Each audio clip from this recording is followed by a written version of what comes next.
Welcome to another deep dive. This time we're going to take a look at the career of Peter Frampton. I think most people, when they think of him, they think of that iconic live album, Frampton Comes Alive. It was huge. It really was a phenomenon. I mean, it was the best-selling live album ever at that point. Oh, wow. But it's only one piece of a much larger story. Right. And to get to Frampton Comes Alive, we need to go back. Back to the beginning. Peter Frampton was born in England in 1950. And he started playing guitar when he was just 8 years old. Yeah, and he even had classical training, too, which you can really hear in his playing, even in his rock stuff. So he was like a prodigy or something. I mean, he was playing in bands as a teenager. First, the Little Raisins and the True Beats. And then there's this group called the Preachers. The Preachers. Yeah. Get this. They were managed by Bill Wyman from the Rolling Stones. Whoa. A Rolling Stone managed his band when he was a teenager. Yeah. That's crazy. It's a pretty cool start. It is. But even with that, his path to becoming a rock star wasn't straightforward. Oh, yeah. He had that band, The Herd, and they were pretty successful. They were. They had a lot of hits. And Frampton became like a teen idol, he was even called.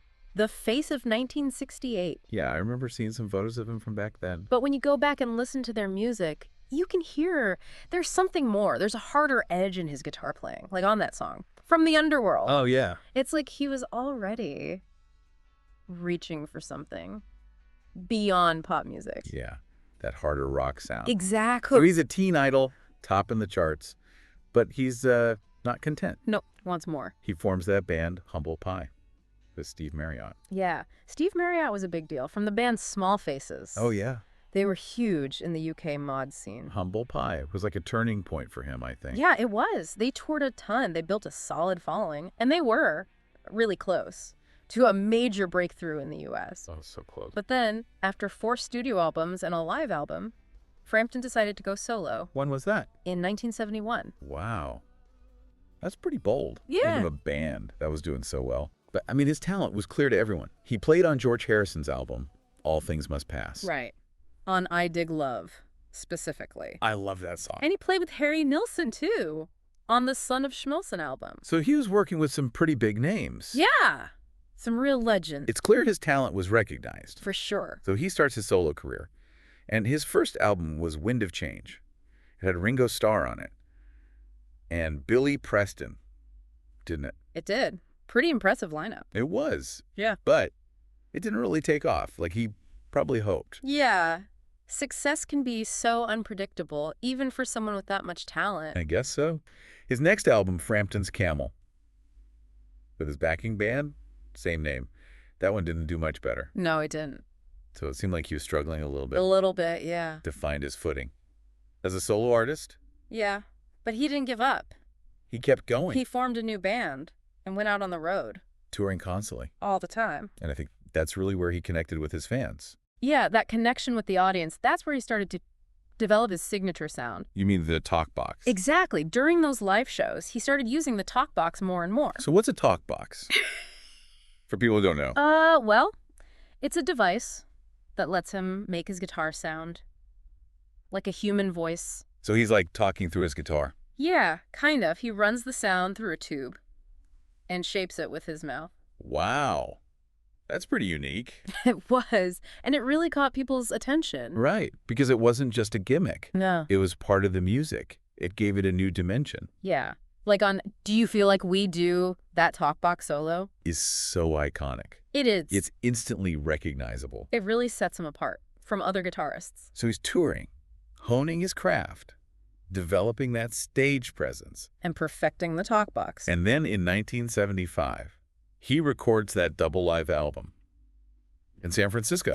Yeah. Frampton Comes Alive. Which changed everything. It did. I mean, it wasn't just a live album. It was a cultural phenomenon. It was #1 on the charts Yeah. for 10 weeks. 10 weeks. And it sold millions Millions and millions. of copies worldwide. It was huge. And the songs from that album, Baby I Love Your Way, Show Me the Way.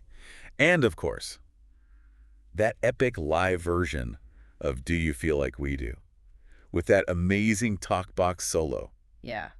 Those songs became anthems of that era. They did. It's like you can hear the energy of the crowd, the talent of the band, and Frampton.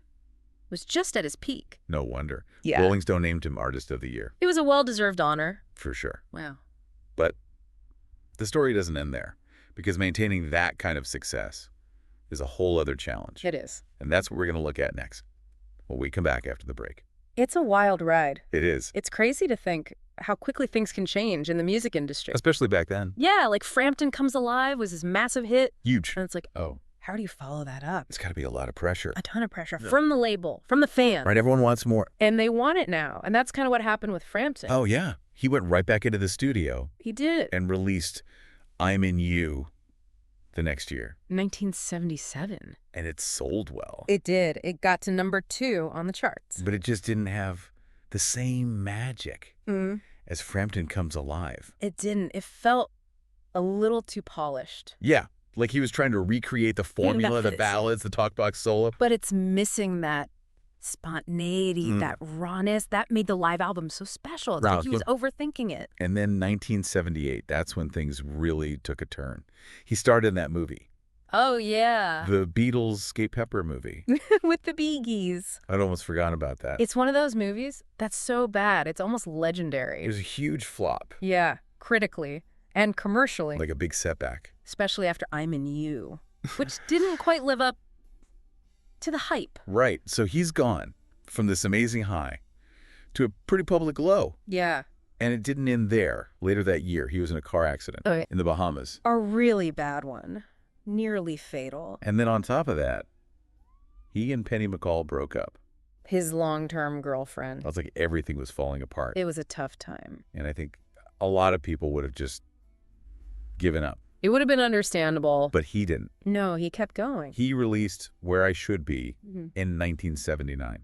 Which is pretty remarkable, considering what he was going through. It didn't do as well Nah. as his earlier albums. No, but it marked the beginning of a new chapter. A quieter phase. Maybe a bit more introspective. He spent the 80s kind of experimenting. Trying different sounds, different styles. And he toured with David Bowie. He did, on the Breaking Out tour. That's pretty cool. It was. He played on Bowie's Never Let Me Down album, And working with Bowie influenced his music at all.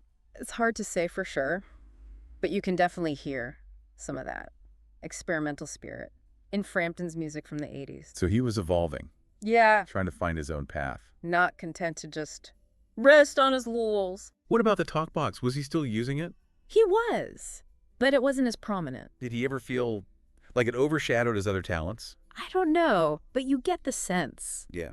that he wanted to show people he was more than just the talkbox guy. And then Yeah. in 2007, something pretty amazing happened. What's that? He won a Grammy. A Grammy? Yeah, for Best Pop Instrumental Album Wow. for his album Fingerprints. That's incredible, Boom. especially after all he'd been through. It was a huge validation. What was it about Fingerprints that resonated with people? I think it was just really well-crafted music. It showcased his skill as a guitarist without all the bells and whistles. Like he'd stripped it all back. Yeah, back to the basics. Like he was saying, this is who I am. This is what I can do. And the Grammy voters recognized that. They did. It's a great story That's- of resilience, that's- dedication. He could have walked away from music so many times. But he didn't. No.